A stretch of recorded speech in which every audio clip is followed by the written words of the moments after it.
अर्जुन ने कहा, जो भक्त सतत युक्त होकर इस पूर्वोक्त प्रकार से आपकी उपासना करते हैं और जो भक्त अक्षर और अव्यक्त की उपासना करते हैं, उन दोनों में कौन उत्तम योगवित है?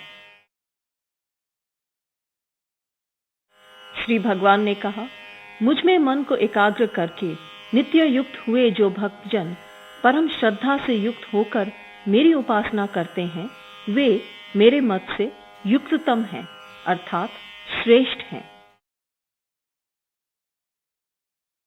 परंतु जो भक्त अक्षर, अनिर्देशीय, अव्यक्त, सर्वगत, अचिंत्य, कूटस्थ, अचल और ध्रुव की उपासना करते हैं, इंद्रिय समुदाय को सम्यक प्रकार से नियमित करके सर्वत्र संभाव वाले भूतमात्र के हित में रत वे भक्त मुझे ही प्राप्त होते हैं। परंतु उन अव्यक्त में आसक्त हुए चित्त वाले पुरुषों को क्लेश अधिक होता है, क्योंकि देहधारियों से अव्यक्त की गति कठिनाई पूर्वक प्राप्त की जाती है। परंतु जो भक्तजन मुझे ही परम लक्ष्य समझते हुए सब कर्मों को मुझे अर्पण करके अनन्य योग के द्वारा मेरा ही ध्यान करते हैं, हे पार्थ, जिनका चित्त मुझ में ही स्थिर हुआ है, ऐसे भक्तों का मैं शीघ्र ही मृत्यु रूप संसार सागर से उद्धार करने वाला होता हूं। तुम अपने मन और बुद्धि को मुझ में ही स्थिर करो, तदुपरांत तुम मुझ में ही निवास करोगे, इसमें कोई संशय नहीं है।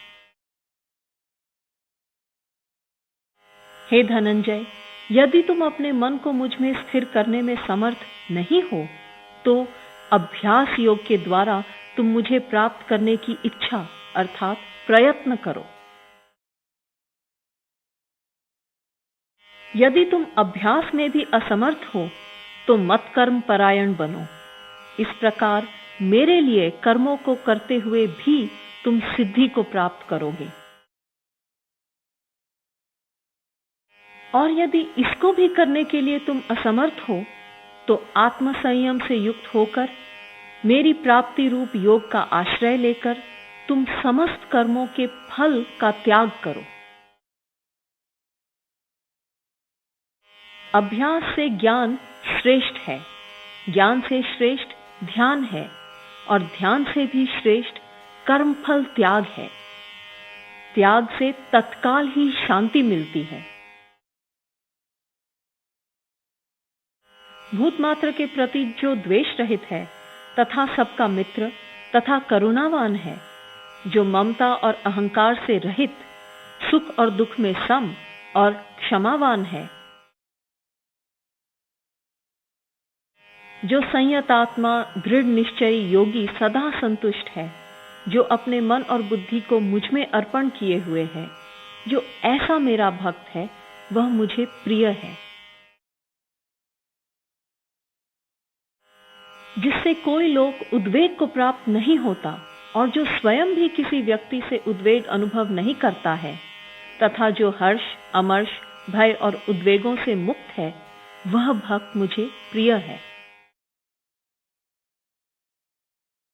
जो अपेक्षा रहित, शुद्ध, दक्ष, उदासीन, व्यथा रहित और सर्व कर्मों का संन्यास करने वाला मेरा भक्त है, वह मुझे प्रिय है।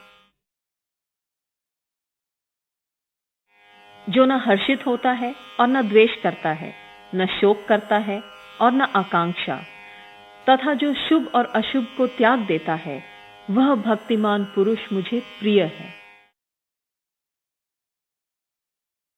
जो पुरुष शत्रु और मित्र में तथा मान और अपमान में सम है, जो शीत उष्ण व सुख दुख आदि द्वंद्वों में सम है और आसक्ति रहित है, जिसको निंदा और स्तुति दोनों ही तुल्य हैं, जो मौनी है, जो किसी अल्प वस्तु से भी संतुष्ट है, जो अनिकेत है, वह स्थिर बुद्धि का भक्तिमान पुरुष मुझे प्रिय है। जो भक्त श्रद्धावान तथा मुझे ही परम लक्ष्य समझने वाले हैं और इस यथोक्त धर्ममय अमृत का अर्थात धर्ममय जीवन का पालन करते हैं, वे मुझे अतिशय प्रिय हैं।